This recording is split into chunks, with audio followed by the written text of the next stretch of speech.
Acara ini didukung oleh Desa Pay, cashless-nya kerabat desa Indonesia. Sebuah aplikasi pembayaran online.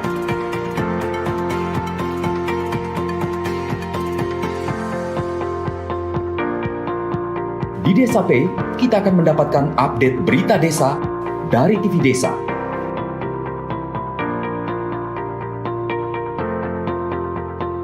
Unduh aplikasi Desa Pay segera. Salam bahagia kerabat desa Indonesia, bertemu kembali dalam acara Kepoin Desa. Kupas tuntas tentang desa, kita kepo-kepo tentang desa, kita kepo-kepo untuk desa-desa di Indonesia. Siang hari ini kita kehadiran tamu dari teman-teman Eden Farm di semangat pejuang pangan ini. Ini pilihan judulnya redaksi ini mengerikan, pejuang pangan. Tapi kita pengen dengar cerita apa sih Eden Farm ini? Karena kalau bicara Eden itu berarti surga gitu kan. Nah dulu Menteri Desa juga ada desa surga gitu kan. Ini kan banyak yang pada pengen ke surga, tapi kalau ditanya mau berangkat hari ini apa enggak, pada enggak tertarik kan gitu. Oke, kita langsung aja menyapa Mas Sabil. Selamat siang, Mas. Selamat siang, Pak Suryo. Ya, gimana ini ceritanya Eden Farm ini membawa semangat untuk ke surga? Takutnya kalau ditawarin mau ke surga, mau berangkat hari ini, nah itu kadang-kadang suka mikir-mikir. Tapi saya yakin Eden Farm punya satu konsep, satu visi misi tertentu untuk pertanian mungkin, atau mungkin karena redaksi membuat judul pejuang pangan ini mungkin pertanian khusus untuk pangan dan seterusnya. Silakan. Ya. Terima kasih Pak Suryo, selamat siang teman-teman semua. Iya, namanya Eden Farm ya. Memang secara literal artinya itu surga gitu ya. Tapi dalam maksudnya semoga dengan adanya Eden Farm ini bisa membawa keberkahan untuk semuanya seperti itu. Baik itu keberkahan untuk para customer, berikut juga para petani-petani atau siapapun yang bekerja sama dengan Eden Farm seperti itu. Oke, Eden Farm sendiri ya baru berdiri, sebenarnya relatif masih muda perusahaan Eden Farm ini.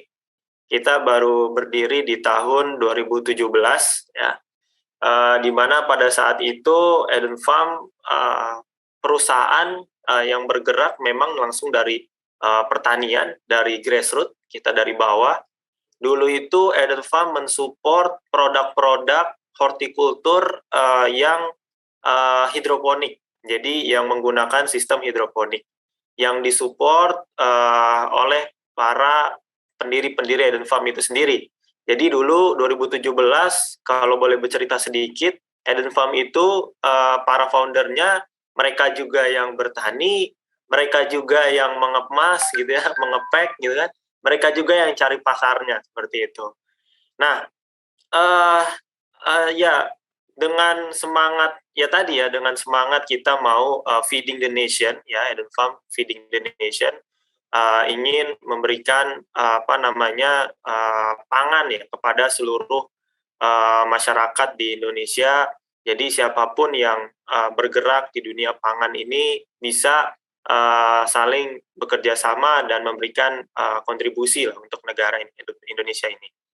Nah, Eden Farm sendiri akhirnya makin kesini kita banyak mendukung petani-petani lokal ya, membawakan hasil bumi segar terbaik mereka dari lahan ya, dari pertanian, dari sawah, dari kebun, itu masuk ke berbagai restoran-restoran, sampai bahkan kepada pasar-pasar sekunder, pasar-pasar kecil di lapak-lapak yang ada di kota-kota dari seluruh Pulau Jawa seperti itu.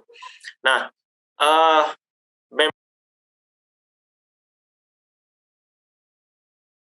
dampak ya, memberikan dampak sosial yang besar kepada petani dan berbagai usaha kuliner.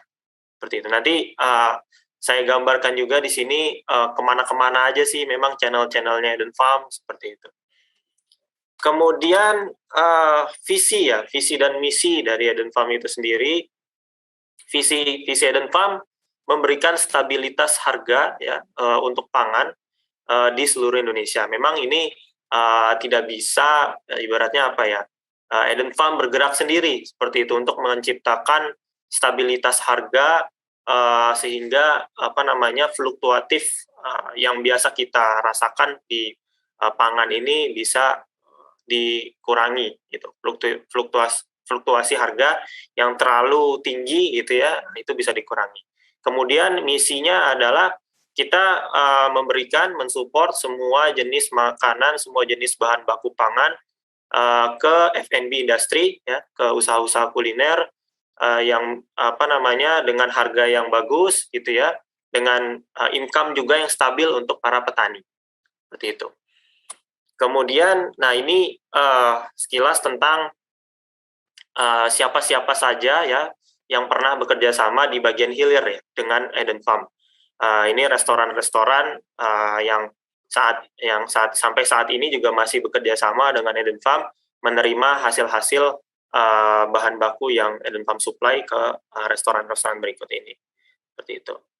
Nah, kemudian selain itu kita juga mensupport kuliner-kuliner ya, bisnis-bisnis kuliner, UMKM yang bergerak di bidang kuliner, baik itu rumah makan, warung sayur, ya, retail, kemudian juga para pedagang-pedagang sayuran di pasar, seperti itu. Bahkan Eden Farm juga mensuplai komoditas ke pasar-pasar induk, gitu ya, dalam kuantiti besar. Dan tidak lain dan tidak bukan barang-barang itu kita ambil langsung dari petani yang ada di desa-desa, seperti itu. Nah, ya ini ada 5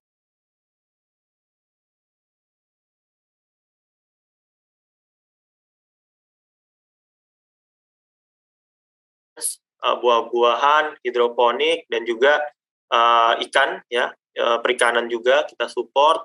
Ada juga poultry, telur, ayam, kemudian juga meat, ya, daging, dan processed food, seperti itu. Seperti tempe, tahu, ya, makanan-makanan yang diproses seperti itu.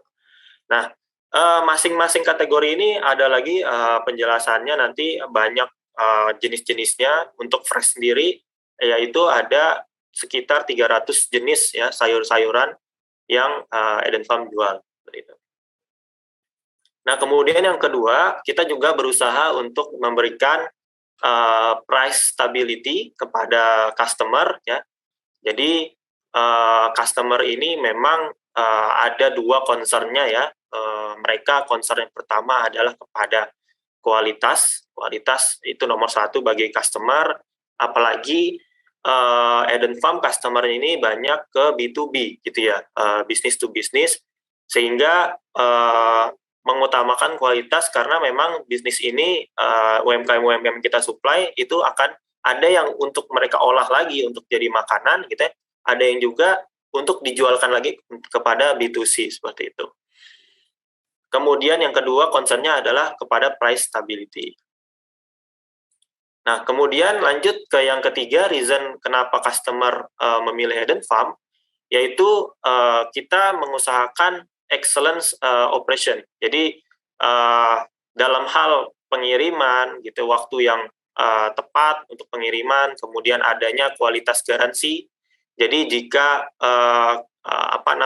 ketika datang barang itu tidak sesuai dengan spek gitu ya, spek yang dijanjikan, maka customer bisa menggaransi, bisa minta untuk dikembalikan, kemudian diganti dengan produk yang baru yang lebih bagus seperti itu. Kemudian kesegarannya pun juga kita usahakan untuk tetap terjamin gitu, untuk customer. Nah, kemudian juga yang keempat adalah Eden Farm untuk untuk mengambil market share atau memperluas pasarnya juga menggunakan aplikasi ya. Aplikasi nanti ada juga di App Store, sudah ada Eden Farm aplikasinya untuk mengorder makanan atau bahan baku melalui aplikasi, dan ini juga sudah integrated system ya. Ketika ada customer yang memesan bahan baku, langsung nanti tim sourcing mendapat notifikasinya, kemudian itu nanti akan dihubungkan kembali kepada petani-petani yang menjadi mitra Eden Farm, seperti itu. Ya. Nah, kemudian yang kelima adalah after sales yang menarik dan cepat gitu ya untuk respon dari para customer service di Eden Farm.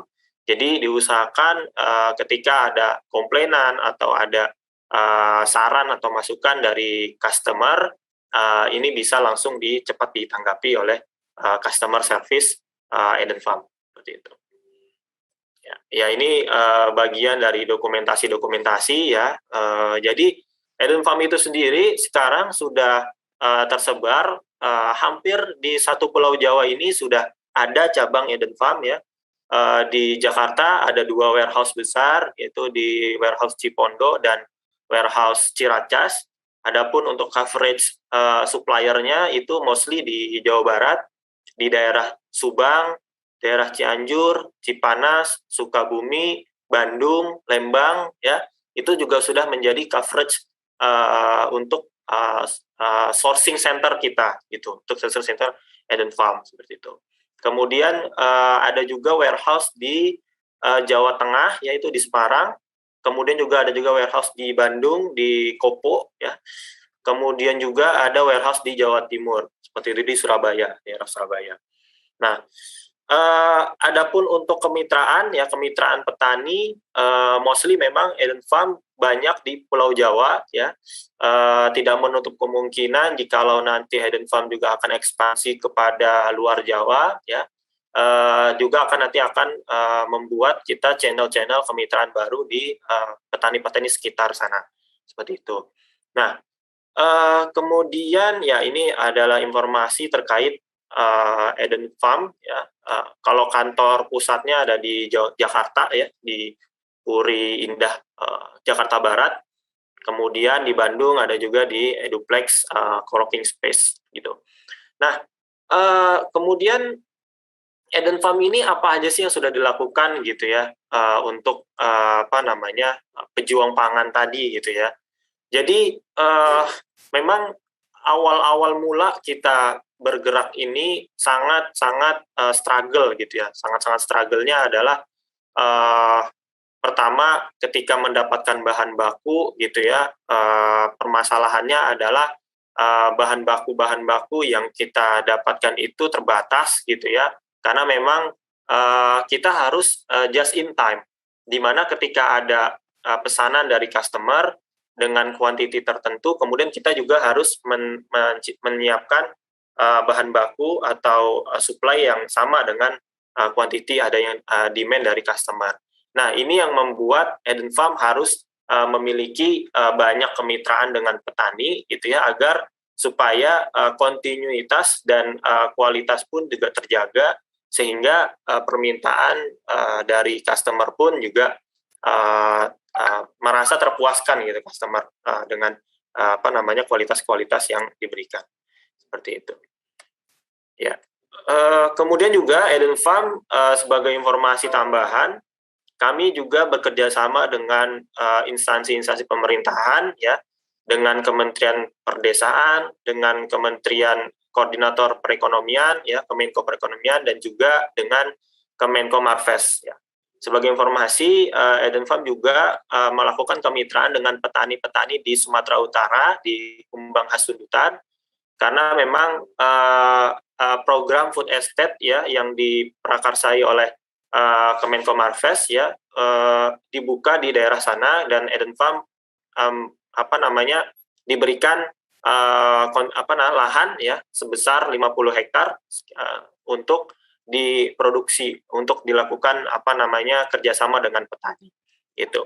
Nah, ini juga menjadi peluang.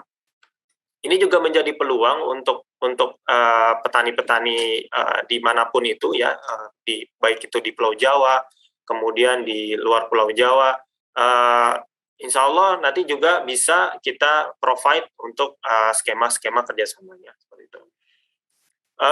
Sedikit mungkin tambahan, ada satu slide lagi yang mau saya sampaikan terkait apa saja kemitraan-kemitraan ya yang bisa dilakukan dengan petani atau BUMDes ya atau kelompok tani. Ya.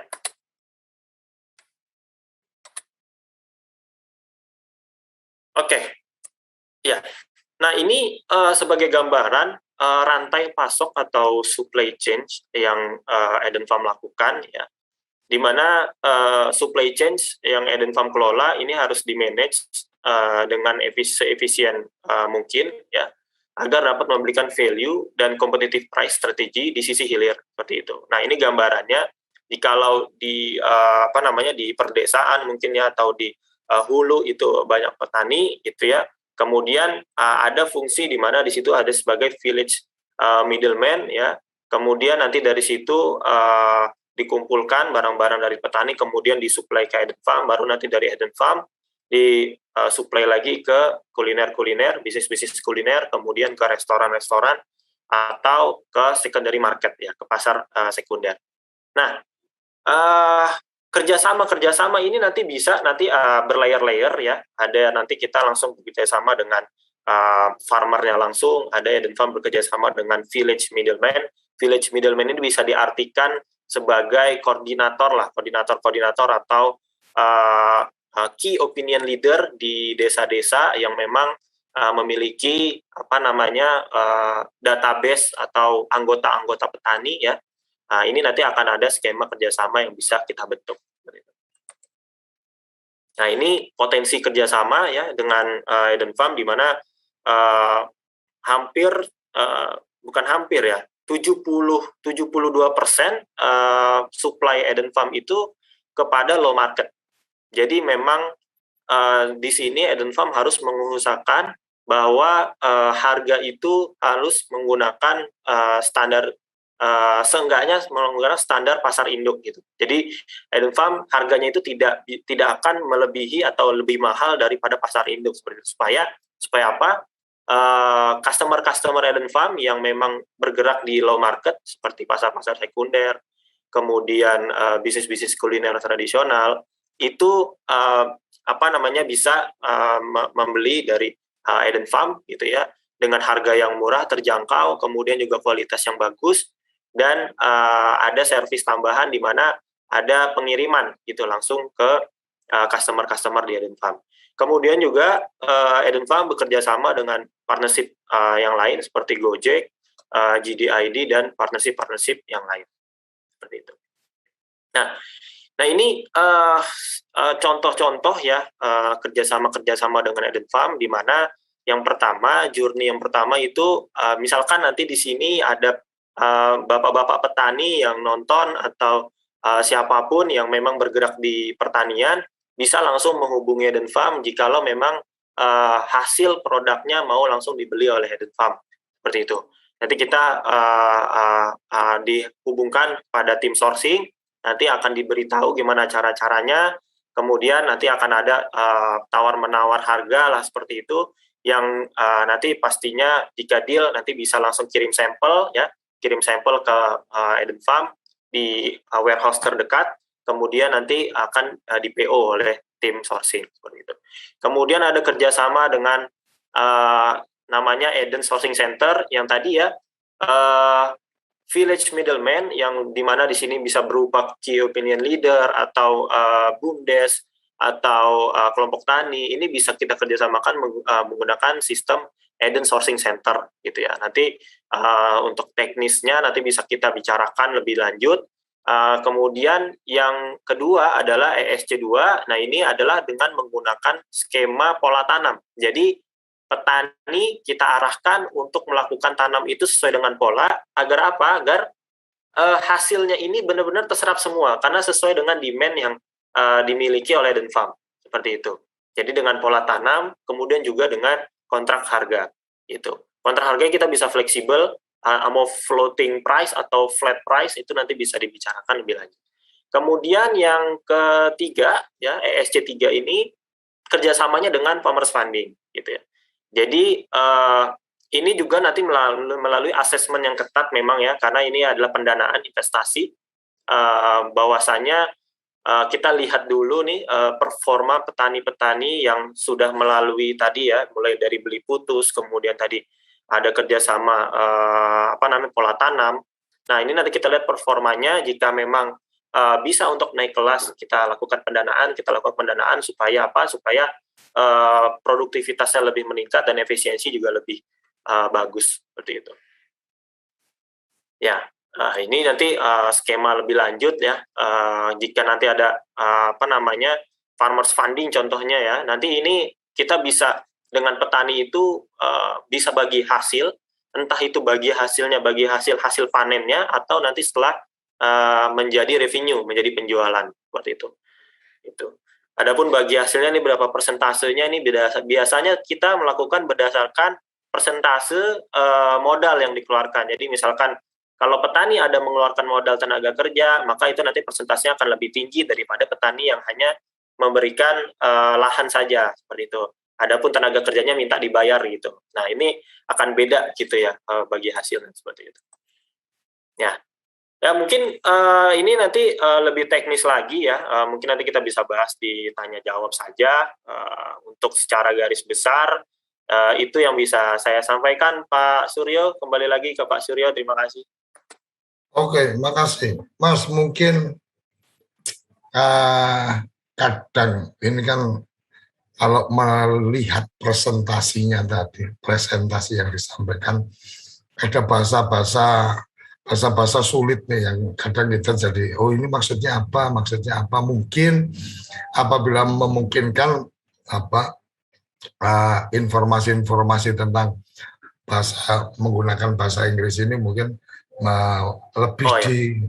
lebih dicontohkan lah, artinya digunakan bahasa petani mungkin jadi lebih. Nah, karena menurut saya itu bagian yang kadang-kadang teman-teman merasa bahwa ketika sudah bahasanya asing gitu, merasa bahwa oh ini bukan kelas saya dan seterusnya. Padahal sebenarnya itu kan hanya masalah pengistilahan aja. Cuma yang menjadi menarik tadi adalah tentang kemungkinan ada kemitraan dan seterusnya. Pertanyaannya adalah lebih ke bisa nggak diberikan gambaran ketika kelompok tani atau kemudian teman-teman pendamping desa atau mungkin teman-teman badan usaha milik desa di bidang pertanian dan seterusnya diberikan gambaran kemanfaatan kalau bergabung atau join dengan Eden Farm itu secara kemanfaatan umumnya seperti apa. Itu satu. Yang kedua mungkin lebih pada sesulit apa sih kalau pengen bergabung ke Eden Farm. Artinya kan dari pengalaman yang sudah berjalan dan seterusnya, rata-rata salah satu yang sering kemudian menjadi catatan adalah quality control, artinya standar kualitas yang kadang-kadang teman-teman tidak bisa menjamin itu. Kemudian quantity, jadi kemampuan untuk mensuplai dalam jumlah tertentu dan seterusnya kadang-kadang mungkin nggak bisa dilakukan. Apakah ada pendampingan yang dilakukan dan seterusnya? Silakan. Ya. Oke. Terima kasih Pak Suryo. Pertanyaannya sangat berbobot nih ya. Jadi saya juga coba untuk membantu mengelaborasi tadi ya pertanyaan-pertanyaan tadi. Yang pertama terkait benefit ya atau manfaat untuk para mitra ini ketika nanti bergabung dengan Eden Farm gitu ya. Kemudian yang kedua bagaimana QC atau kriteria-kriteria petani atau cara-caranya lah ketika kita mau bermitra dengan Eden Farm. Oke. Untuk benefit ya, jadi setiap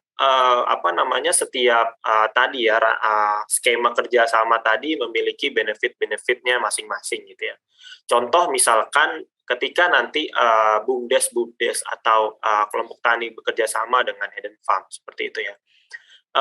bisa nanti kita jadikan BUMDes atau kelompok tani ini menjadi Eden Sourcing Center, di mana misalkan di BUMDes itu ada biasanya ada infrastruktur yang sudah disiapkan oleh pemerintah seperti let's say misalkan gudang gitu ya, atau tempat lah untuk yang bisa digunakan sebagai sortir penyortiran seperti itu.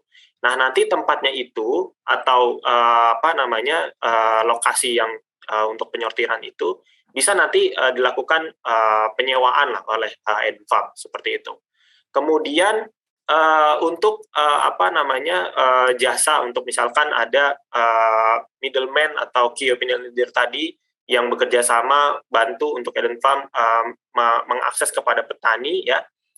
Memang jika memang para mitra-mitra ini membantu untuk karena kan begini, Eden Farm itu itemnya banyak-banyak ya Pak ya. Kalau kita ngambil langsung dari petani memang agak sulit. Jadi karena di petani itu dia sistemnya model variasinya hanya sedikit, hanya misalkan 1-2, tapi jumlahnya banyak gitu. Nah ini kadang middleman ini dibutuhkan agar memanage kayak Eden Farm hari ini butuh ada 10 item gitu ya, dan 10 item ini sekian-sekian kuantitinya. Nah, middleman inilah nanti yang akan memanage petani-petani mana yang akan diambil segitu barangnya. Nah, nanti akan ada sistem seperti komisi lah untuk para middleman tadi yang membantu untuk memanage pengambilan barang dari petani seperti itu. Nah, karena ini juga menjadi satu hal ya yang bisa mengefisiensikan supply chain dari supply chain Eden Farm tadi, dibandingkan kita langsung beli putus dengan contoh misalkan dengan tengkulak seperti itu ya, sehingga tengkulak ini udah nge-markup juga nih harganya gitu kan, sedangkan petani dibeli murah misalkan seperti itu. Nah, ini nanti kita transparan saja gitu ya. Harga yang diberikan adalah harga petani mau dibeli berapa, seperti itu. Nanti Eden Farm juga akan sesuaikan dengan negosiasi dengan petani, dan kemudian middleman tadi, siapapun itu orangnya, itu akan ada komisi untuk tadi jasanya dia, seperti itu. Ada fee-nya lah untuk jasanya dia memanage tadi mengambil barang dari petani, seperti itu. Dan kemudian untuk skema kerjasama, contohnya untuk pola tanam gitu ya. Nah, ini kalau pola tanam mungkin bisa langsung dengan bekerja sama dengan petani gitu ya. Jadi petani-petani ini dengan luasan lahannya tadi di manage berapa luasannya untuk tanam A, kemudian luasan B untuk tanam item B gitu ya. Nah, itu nanti ada yang namanya kepastian pasar gitu ya. Kepastian pasar karena memang dengan pola tanam tadi sesuai dengan demand Eden Farm seperti itu. Kemudian pun harganya pun juga sudah ditentukan di awal MOU seperti itu. Namun lagi-lagi ini juga tidak menutup kemungkinan adanya peran para middleman tadi, ya.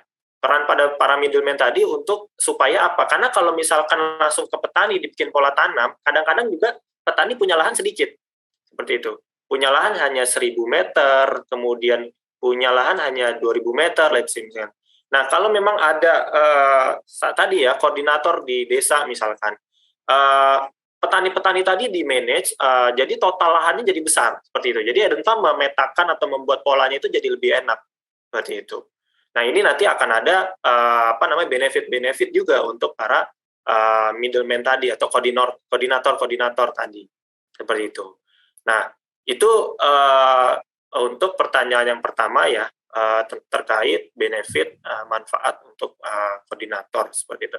Kemudian yang kedua adalah terkait QC quality control ya. Kemudian juga terkait kualitas, bagaimana petani supaya bisa menyesuaikan antara kualitas yang ada di tanah gitu ya, yang ditanam, kemudian dengan kualitas yang dimiliki Eden Farm. Nah, di setiap daerah nanti ya Eden Farm punya tim lapangan gitu ya, punya tim lapangan yang memang tugasnya adalah keliling ke petani-petani yang menjadi mitra Eden Farm seperti itu. Dan keliling tidak hanya keliling tapi juga melakukan edukasi ya terkait pemilihan bibitnya, kemudian juga nanti ketika panen itu packagingnya seperti apa gitu ya, sehingga sesuai dengan quality yang diminta oleh customer seperti itu. Nah, pendampingan ini bisa dilakukan secara berkala, ya. Namun juga kita juga bekerja sama sebenarnya dengan pihak-pihak atau instansi-instansi yang lain yang dimana juga ekspertis di bidang budidaya seperti itu. Seperti Eden Farm juga bekerja sama dengan IPB ya, Institut Pertanian Bogor, para mahasiswa-mahasiswa yang memang di tingkat akhir yang butuh magang gitu ya, dalam tanda kutip magang. Nah, ini akan kita fasilitasi untuk mengimplementasikan ilmunya seperti itu, agar lebih memperkaya lah untuk di bidang budidaya ini seperti itu. Jadi untuk pendampingan ada, pasti nanti Eden Farm juga akan melakukan pendampingan. Kemudian juga selain itu pendampingan ketika nanti pasca panen. Ketika panen, nah misalkan nanti kan ada perbedaan kualitas gitu di lapangan, kualitas cabai ada yang tangkainya itu hijau misalkan, sedangkan yang tidak diterima itu yang tangkainya hitam. Jadi yang tangkainya hitam itu berarti sudah tidak diterima oleh Eden Farm gitu. Jadi nanti akan ada lah edukasi terkait bagaimana menyesuaikan dengan QC Eden Farm seperti itu, Pak. Oke, kerabat desa, teman-teman pendamping profesional, dan mungkin ada juga dari BUMDes, ada Kapoktan dan seterusnya, karena kita sempat juga share di beberapa komunitas. Kita akan berikan kesempatan yang bergabung di Zoom meeting untuk bertanya langsung kalau ada pertanyaan-pertanyaan yang ingin disampaikan, tapi sebelumnya kita jeda sesaat dan selesai itu kita akan berikan ruang untuk bertanya. Jangan kemana-mana, tetap di Kepoin Desa. Assalamualaikum warahmatullahi wabarakatuh. Saya Beni Irwan, Kepala Pusat Penerangan Kementerian Dalam Negeri. Pada kesempatan yang baik ini mengajak kita semua, para kerabat desa, aparatur pemerintah desa, tokoh masyarakat, aparatur pemerintah supra desa, baik di tingkat kabupaten, kecamatan, dan provinsi, serta pemerhati desa lainnya, untuk senantiasa bersama-sama kita menyaksikan dan mengikuti tayangan-tayangan edukatif dan inspiratif tentang potensi, tentang permasalahan, inovasi, perkembangan dan prestasi desa-desa di Indonesia yang disajikan atau ditayangkan oleh TV Desa. Sekian dan terima kasih. Assalamualaikum warahmatullahi wabarakatuh. TV Desa, berkat jati diri bangsa. Kamu tinggal di pulau terpencil, pegunungan pinggiran kota, atau daerah di Indonesia yang tidak terjangkau jaringan fiber, ADSL, dan juga 3G. Internetan dengan cepat pasti cuma akan menjadi mimpi. Mau pakai tol langit, pakai Desa Wifi, kunjungi www.desawifi.id. Assalamualaikum warahmatullahi wabarakatuh. Saya mengajak kepada seluruh warga masyarakat Indonesia, dimanapun Anda berada, para kepala desa, dan desa, tokoh agama, tokoh masyarakat, siapapun, saya mengajak untuk menyaksikan berbagai informasi yang terkait dengan Kementerian Desa, terkait dengan perkembangan desa, terkait dengan dinamika yang ada di desa melalui TV Desa. Karena TV Desa ini memang ada untuk memberikan sajian terkait tentang desa-desa kita, tentang kegiatan-kegiatan kita di desa, yang itu akan sangat bermanfaat dalam rangka membangun desa. Sekali lagi saya mengajak kepada kita semua untuk terus mengikuti dan menonton TV Desa. TV Desa, berkat jati diri bangsa. Assalamualaikum warahmatullahi wabarakatuh. Kalau kita melihat perkembangan terakhir ini, ada banyak sekali perspektif yang menarik dari TV Desa. ini adalah TV yang menurut saya memberikan manfaat besar bagi penyelenggaraan birokrasi di Indonesia, penyelenggaraan pemerintahan desa di seluruh Indonesia. Karena yang ditampilkan adalah realitas yang betul-betul terjadi. Yang ada di TV desa adalah gambaran-gambaran bagaimana masyarakat kita, bagaimana pemerintahan kita, dan di sini ditampakkan progres-progresnya. Saya sendiri merasakan banyak mendapatkan manfaat. Saya adalah salah satu penikmat, penonton, pemerhati TV desa. Jadi rekan-rekan semua, mari tonton TV desa, ikuti TV desa, jangan pernah bosan. Ini inspirasinya banyak. Terima kasih TV desa. Terima kasih kerabat desa. Assalamualaikum warahmatullahi wabarakatuh. TV Desa, perekat jati diri bangsa. Kembali kita di Kepoin Desa, dan ini sudah ada yang resen, Mas Eko Wahyudi dari Lampung. Silakan Mas, ada yang ingin ditanyakan ke Mas Abil? Langsung saja. Assalamualaikum warahmatullahi wabarakatuh.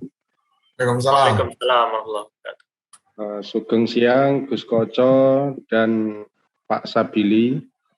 Jadi perkenalkan, nama saya Eko Wahyudi, pendamping lokal desa di Kecamatan Bunggur di Lampung.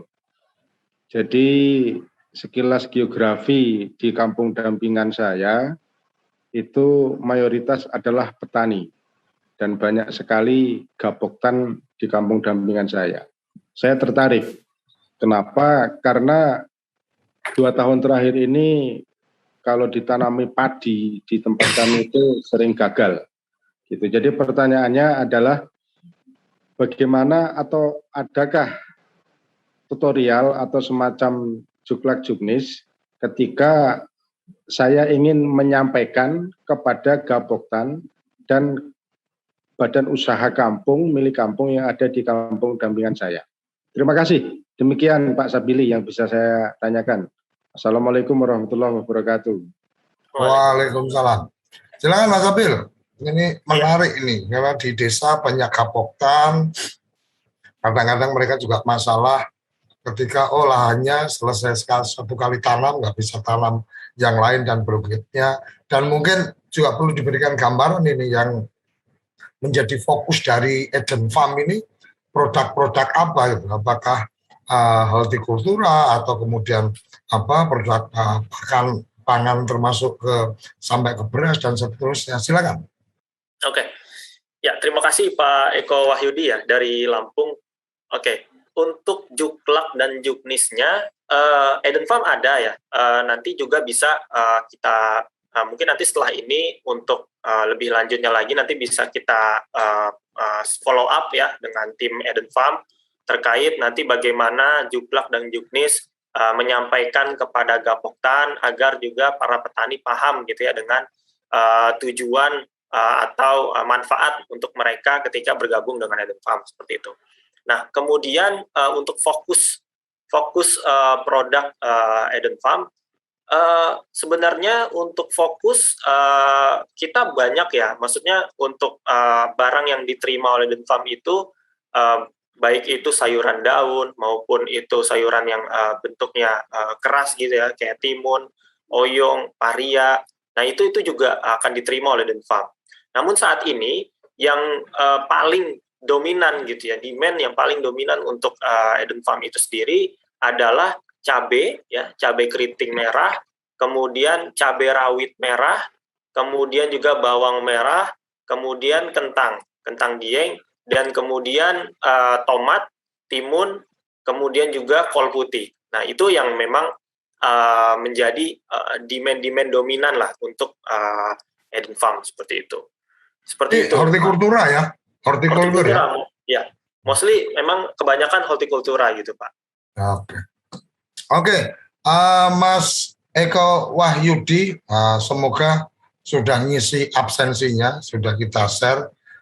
Salah satu yang akan mendapatkan souvenir Mas Eko Wahyudi karena menjadi penanya di acara kita. Dan kerabat desa hari ini spesial Kepoin Desa, ada sharing sharing berbagi souvenir, tapi bukan dari TV Desa, dari Eden Farm. Jadi dari absensi nanti akan dipilih, setidaknya yang bertanya nanti akan dapat souvenir, baru sisa souvenirnya ada berapa dibagikan untuk yang sudah ngisi absensinya. Dan follow up atau mungkin tindak lanjut untuk kemudian ingin mendapatkan informasi, nanti dari data yang masuk itu menjadi bagian data dari teman-teman Eden Farm untuk bisa melakukan komunikasi lebih lanjut. Ada yang ingin menyampaikan pertanyaan langsung? Silakan, Reset, atau bisa angkat tangan. Semoga saya lihat di videonya, karena tidak semuanya pakai gambar. Oke. Nggak ada yang resen, berarti mungkin pertanyaannya dari saya. Mas, pernah juga saya menemukan satu platform aplikasi yang kemudian sampai kepada titik-titik di mana, ini sedang mitra kita di sini sedang menanam cabai umpamanya, jenisnya ini sekian luas dan seterusnya, gitu kan. Nah, apakah kemudian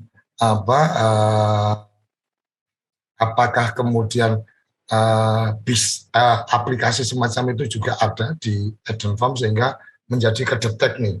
Oh, di Lampung mitranya Eden Farm ada yang lagi nanam cabai tapi umurnya lagi seminggu atau umurnya lagi berapa lama. Oh, mitranya Eden Farm yang tanam kentang umpamanya ada di Dieng, itu luas arealnya segini, yang sudah berumur 3 minggu sekian dan seterusnya. Apakah sampai di wilayah itu atau kemudian lebih pada Eden Farm koordinasinya itu lebih ke mitra, baik kelompok tani, petani, atau kemudian agen-agen yang ada di daerah? Oke, terima kasih Pak Suryo. Iya, untuk itu teknologi untuk pemantauan petani memang saat ini masih kita develop ya Pak, masih kita kembangkan agar supaya itu ke depannya akan mengarah ke sana juga. Namun saat ini yang dilakukan adalah kita masih manual ya, jadi menggunakan penjadwalan, kemudian juga koordinasi dengan tim lapangan kita langsung yang ada di lapangan. Kemudian juga Eden Farm secara strategi kita bekerja sama dengan platform Pak, dengan platform lain gitu ya, yang memang punya kapasitas di situ seperti itu untuk mengetahui tadi petani A sedang nanam timun misalkan, kemudian sudah berapa lama, itu memang kita sedang bekerja sama dengan salah satu platform yang bergerak di situ seperti itu. Nah, memang kan karena Eden Farm ini awalnya memang bergerak di hilir ya Pak ya. Pertama kita kuasai dulu hilir, setelah hilir memang udah tinggal jalan gitu ya. Kemudian barulah kita masuk merambah ke hulu. Dan memang itu nanti akan dibuat juga, kita kembangkan aplikasi seperti itu untuk mengetahui, mendeteksi petani-petani yang menjadi mitra Eden Farm, kondisinya seperti apa, sedang menanam apa, kemudian nanti akan mudah untuk memetakan demand yang dimiliki Eden Farm. Selain itu juga nanti akan dikoneksikan dengan teknologi-teknologi yang berbasis di pertanian Pak, seperti misalkan IoT gitu ya. IoT itu mungkin seperti otomasi lah. Otomasi seperti bisa nanti drip tetes bisa nyiram sendiri seperti itu. Kemudian nanti ada drone yang bisa memantau kondisi penyakit atau penyebaran virus penyakit yang ada di lapangan seperti itu, atau sensor tanah yang nantinya akan bisa mendeteksi apakah tanah ini kekurangan unsur hara atau tidak seperti itu. Nanti kedepannya kita pengembangannya akan seperti itu. Oke, luar biasa karena hari ini teknologi maju demikian pesat, jadi kalau kita lambat ya mungkin data-data kita mungkin lebih dikuasai oleh pihak lain yang kemudian akhirnya ya horti kita kalah sama produk-produk impor dan seterusnya. Pejuang pangan Indonesia ini menarik karena saya selalu bicara ketika bicara pertanian, bicara hal yang lain juga, jangankan ngomong kedaulatan, ketahanan aja belum kan gitu. Karena kalau bicara daulat itu kan tahan dulu. Kita memang punya pertahanan yang kuat, baru kita bicara tentang kedaulatan. Mas Abil, dalam konteks ini, apakah memang ada semangat-semangat yang kemudian yuk kita fight karena memang kemudian sedih juga kita hanya menjadi pasar dari produk-produk asing sementara kita mampu memproduksi sendiri. Mungkin dijawab pendek saja karena ini sudah ada yang resen ini Mas Arfandi. Silakan. Oke. Untuk pasar seperti ekspor seperti itu Pak ya. Eden Farm pernah juga dulu kita mengekspor kentang giling itu ke Singapura seperti itu Pak. Dan sekarang juga sedang berusaha untuk juga ada ekspor nanas dari nanas Subang seperti itu. Petani-petani nanas Subang kita akomodir untuk bisa memasuki pasar ekspor nanas. Dan memang ini menjadi strategi jangka panjang untuk Eden Farm ya Pak ya, supaya kita juga tadi tidak hanya menjadi market di negara kita sendiri seperti itu, supaya kita juga bisa mensupport barang-barang hortikultura yang berkualitas tinggi di Indonesia ini bisa mensupport ke negara luar seperti itu Pak. Oke, terima kasih. Mas Arfandi silakan. Oke, selamat siang Mas Gus Koco dan Mas Bayu. Ojo Gus lah. Pak D bukan lu enak. Gus itu Gus nganggo sorban. Ya gini, sedikit sedikit saran ataupun masukan lah ya. Bisa nggak kami yang di daerah ini mendapatkan transfer teknologinya Pak, karena kan kami juga ingin memberikan kontribusi lah terhadap daerah kami sendiri yang ada di daerah, apalagi sekarang kan lagi marak-maraknya GBBI itu kan gerakan Bangga Buatan Indonesia. Bisa nggak ya Pak, karena kan berdasarkan hasil dari pembicaraan Mas siapa tadi pematerinya ya itu kan bisa kerjasama dengan platform-platform yang berbeda ya. Kami juga yang di daerah kan kepengen lah bagaimana sih bisa mendapatkan transfer teknologi ya, agar ya daerah kami juga bisa naik gitulah, naik kelas juga ya. Tidak hanya mengikuti dari ya maaf kan, bukannya kita mau menyaingi ya, kita kerjasama lah karena sesama anak bangsa gitu kan ya. Hanya itu aja sih. Bisa nggak? Oke, karena pengalaman teman-teman saya juga ya ada yang dari pertanian, perikanan, perkebunan juga pernah ada. Kami tahu setidaknya kondisi dan situasi yang betul-betul real lah di lapangan. Terima kasih Mas Sabil dan Pak D Koco. Oke. Terima kasih. Ini menarik ini bagaimana satu kesadaran teman-teman di desa itu kemudian merasa perlu untuk mendapatkan transfer knowledge, transfer teknologi dan seterusnya. Ini jadi tantangan ini untuk Eden Farm, apakah akan ada ruang untuk seperti itu.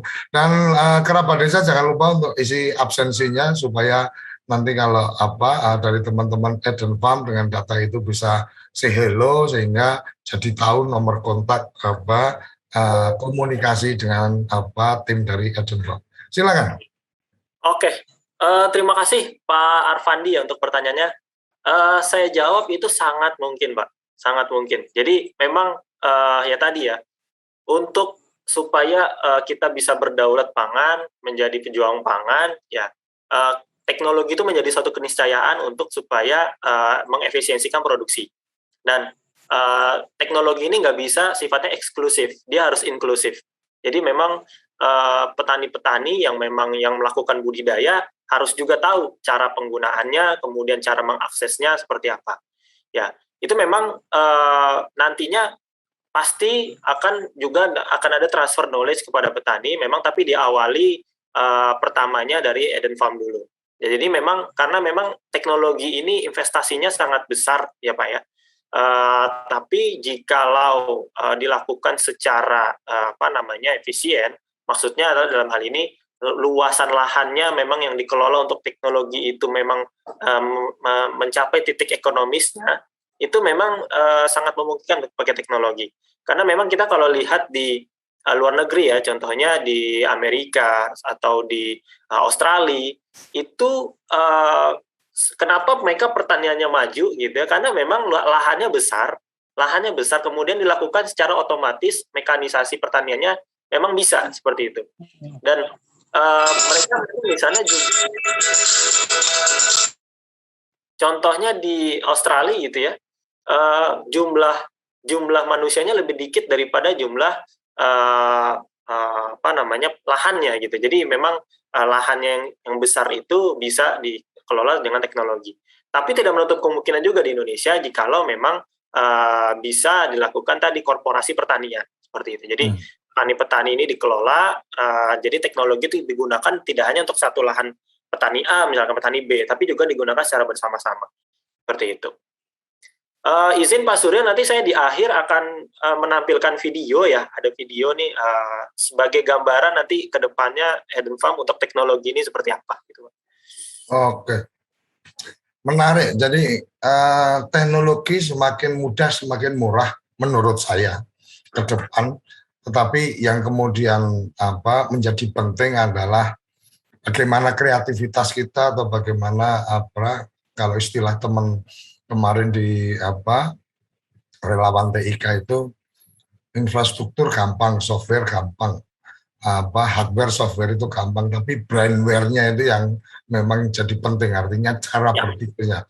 Salah satu yang mungkin sempat juga saya berbagi cerita adalah satu pengalaman saya waktu itu ada perjalanan ke luar, di pesawat saya mendapatkan snack yang kemudian ya pada umumnya dapat snack, tapi ada yang menarik adalah pada saat saya membuka snack itu ternyata roti isi ayam. Bukan masalah roti isi ayamnya, tapi di dalamnya ada informasi bahwa kami memproduksi roti ayam ini dari ayam yang kami pelihara sendiri, ditulis dalam bahasa Inggris itu, dan kemudian dia menyampaikan bahwa ayam-ayam yang kami pelihara itu kami perlakukan dengan baik. Ingin tahu bagaimana kami memperlakukan ayam-ayam itu, silahkan klik ke website tertentu. Pas kita klik ke situ, itu ternyata terkoneksi ke webcam CCTV. Jadi di CCTV itu kemudian terlihat bahwa ini di kandang, ini proses penyembelihan, ini proses ini. Jadi rasanya konteks yang seperti itu kan sebenarnya sederhana. Bisa saja teman-teman di kota yang pengen memelihara sapi atau apa di kampung, ya di kandangnya tinggal pasang CCTV ya, mau kapan pun lihat sapi saya sekarang kayak apa, jam segini harusnya waktunya dikasih makan, bisa dicek lagi dikasih makan apa enggak, dan seterusnya. Saya pikir itu bagian-bagian yang tinggal bagaimana eksplorasi kreativitas kita untuk kemudian mendukung bisnis yang sedang dilakukan. Kira-kira seperti itu ya, Mas Abil ya? Ya, betul sekali Pak. Dan itu tidak menutup kemungkinan untuk diimplementasikan juga di pertanian. Oke, Mas Abil, ini nggak berasa sudah di penghujung acara. Mungkin sebelum closing statement, kalau ada video yang ingin ditayangkan, silakan. Ya. Ini saya mau menampilkan video yang menggambarkan nanti ke depannya teknologi yang digunakan nanti akan seperti apa. You might be wondering, what are these drones doing in the field? Here at Eden Farm, drones assist farming processes a great deal. Drone features such as camera, monitor, antenna, and artificial intelligence-driven sensors can calculate when and how much to spray water, fertilizers, and pesticides.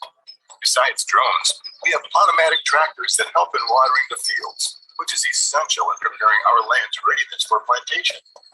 As an agri-tech startup, Eden Farm uses advanced farming technologies in every step of the farming process. How does it work in each farming process? Firstly, the spraying process. This process needs to consider several things, starting from the height and the speed of the drone, ground conditions, and much more. The presence of the drone makes this process more efficient because the drones are able to spray each area as needed automatically. Next is the plant monitoring process. Our lot sensors will monitor the conditions and quality of the plants beneath our land in real time. Not only are these lot sensors capable of detecting and recording microclimate condition around the land, such as temperature, humidity, sun intensity, and speed of wind and rain, this data is also extremely helpful for farmers to know what and when to plant certain commodities based on this environmental data. Apart from lot sensors, we also use AI technology to detect the causes of dying and wilting plants, all from just taking a single picture of these plants. The next process is plowing. This process reuses the automatic tractor to prepare the soil to be ready for planting and to ensure top product quality post-harvest. One of the most important steps after harvesting is processing the harvest to be consumer ready. All of the harvest will then be processed to Eden Farms warehouse. After that, the processed product will be sent to the Eden Farms main warehouse. Upon arrival, the chosen product will then be immediately processed to be sent to our customers. Delivery drones will be able to help us perform deliveries, making it faster and easier. Drones will be flown by the Eden Farm mothership. Each drone with GPS inside will automatically track the delivery location and deliver the products directly to customers' locations. This way, product deliveries will be much more efficient and punctual. Product quality is assured up to our customers' standards. Better quality ingredient means better tasting and cooking for our customers. Culinary businesses are rest assured for their procurement needs, and their customers will be served better. Eden Farm, with our most advanced farming technology, will be throughout Southeast Asia in the near future. When farming processes are automated, farmers will be more efficient, which will then stabilize food prices all across the region. Eden Farm, feeding the nation. Oke, itu video yang saya tampilkan. Mohon maaf, ini pakai bahasa Inggris tuh, nggak ada subtitlenya juga. Dan mungkin nanti bisa dilihat dari visualnya kali Pak ya. Jadi itu gambaran teknologi yang akan digunakan nanti tahun 2030 sampai tahun 2030. Hopefully nanti gambarannya pasti akan tidak mudah ya perjalanan ke sana, dan ya balik lagi kita harus benar-benar dalam pertanian ini kita timbulkan lagi semangat pejuang, kita menjadi pejuang. Terutama sekarang juga bentar lagi kita mau merayakan Hari Kemerdekaan Indonesia. Begitu sepertinya Pak Suryo. Oke, terima kasih. Kita berharap mungkin pejuang kadang-kadang dimaknai sebagai harus capek gitu kan. Mungkin pada saatnya kita harus menjadi pelopor kemandirian atau kedaulatan tani Indonesia. Jadi kalau pelopor itu ya berarti yang memulai. Jadi kalau yang memulai ya nanti dapat manfaatnya akan lebih besar daripada para pengekor kan gitu. Oke, sampai di sini Kerabat Desa nanti di deskripsi channel YouTube akan kita berikan share untuk materi presentasinya, dan Kerabat Desa yang sudah mengisi absensi nanti akan dipilih secara acak untuk bisa mendapatkan souvenir dari Eden Farm, dan 2 penanya tadi otomatis akan mendapatkan souvenir dan semoga sudah mengisi daftar absensinya. Sampai di sini Kepoin Desa episode kali ini. Salam bahagia Kerabat Desa Indonesia, salam desaisme. Terima kasih. Terima kasih.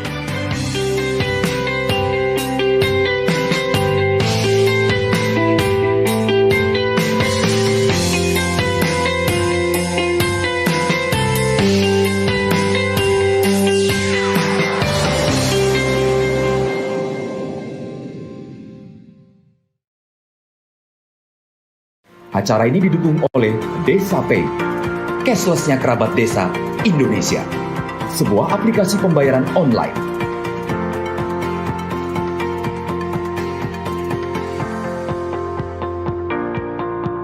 Di Desa Pay, kita akan mendapatkan update berita desa dari TV Desa.